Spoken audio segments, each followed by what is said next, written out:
If you're over 50, you've probably heard some version of this lie your best years there behind you. You feel it when they anger guys at work. Stop asking your opinion. You hear it in your Dr. Stone. When he starts talking more about managing decline than building strength, you see it when the women who once looked your way walk past without a glance. And it pisses you off, but you swallow it like you're supposed to. Here's the truth, you are not done. Yuri hears the truth just finally dangerous because for the first time in your life, you've got the experience, the lessons, the scars, hindsight. And most of all, you've run out of time to waste. This isn't a motivational speech. It's a call to arms, not to fight the world, but to claim your final form, because while the world worships youth, Stoicism teaches something deeper. The older you get, the more unshakable you must become. So let's talk about what that looks like in action, not theory, not philosophy, in robes. Real life wisdom for men who refuse to go quietly.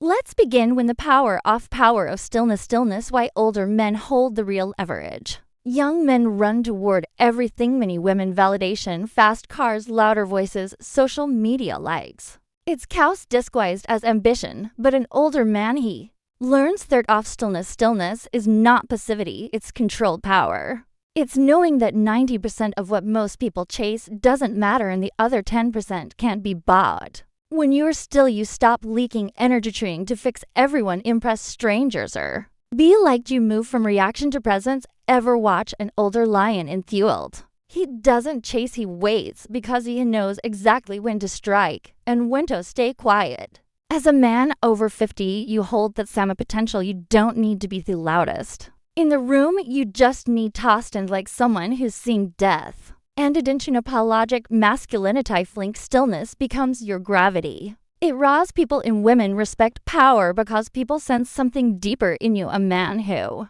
survived himself. Town apologetic masculinity, let the world call it intimidating. There comes a point in every man's life when he either shrinks to fit the modern world or he becomes a mountain people learn to walk around. You don't owe softness to anyone you don't owe political correctness to people who haven't lived a day of your life. This culture wants older men to apologize for being masculine, for buying direct, for having standards, for not bending to every emotional wave. Beauty softening world, guess what? You're unapologetic energy. Your too much presence is exactly what as oftening world needs. You don't have to shout. You don't have to argue, you just have to exist without folding. Start taking up space again. Sit with your legs wide, speak slowly, and clearly hold eye contact until the other person breaks it or not. Mean you're not toxic, you're masculine, and that is rare now. Which means it's valuable. Don't bury your nature to make others feel safe. Standal. The Lages 3, reclaiming discipline, or reclaiming discipline. How? The second half becomes your prime method. Same men peak in their 30s. That's false. Most men peak whenever they decide to master themselves. Your 60s can be your prime, but only if you return to discipline. Discipline isn't about military routines. It's about dignity. Wake up and move your body. Eat like your future depends on it, because it do stop outsourcing your mental clarity to the news or cheap dopamine. Start every morning with stillness, a journal, a walk. A cold woman question shower, not because it's trendy, but because your time is now currency. Spend it wisely. You want vitality back, train your body again. You want clarity, stop consuming trash content and start building your cathedral of thought. The older you get, the more your actions set out. You're not just living, you're leaving behind a blueprint. Leave a strong one. For the woman question why you stop chasing and start attracting. You might notice something after 50. That chase gets old.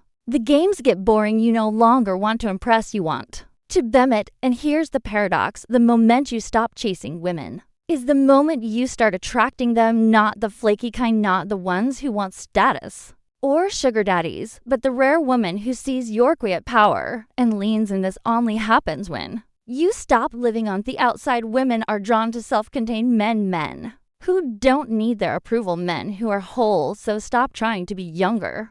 Stop dressing like you're 25. Own the gray, where the wisdom speak from the chest, not the throat. There's nothing sexier than a man who acts like he's already enough. You're not invisible.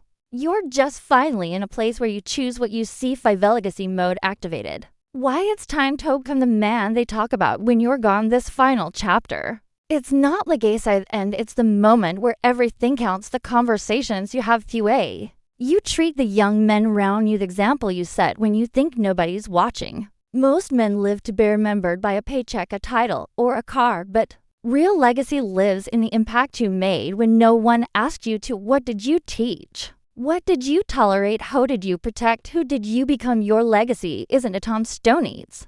How people change because they knew you, so start living as the man. They'll quote at your funeral, be the one whose name gets brought up when younger men ask, who showed you how to be a man? Let the answer be you're not past your prime, you are in the age of power, where your calm cuts deeper than chows, where your presence is heavier than any flex, but only if you reclaim it, if you'll feel this in your bones. If this video reminded you of the strength you forgot you had, type I'm not done in deciments. Let's light a fire under the older generation of men, because we don't need more noise, we need men who walk with purpose, speak with weight, and live with legacy. Subscribe if you're done being talked down to.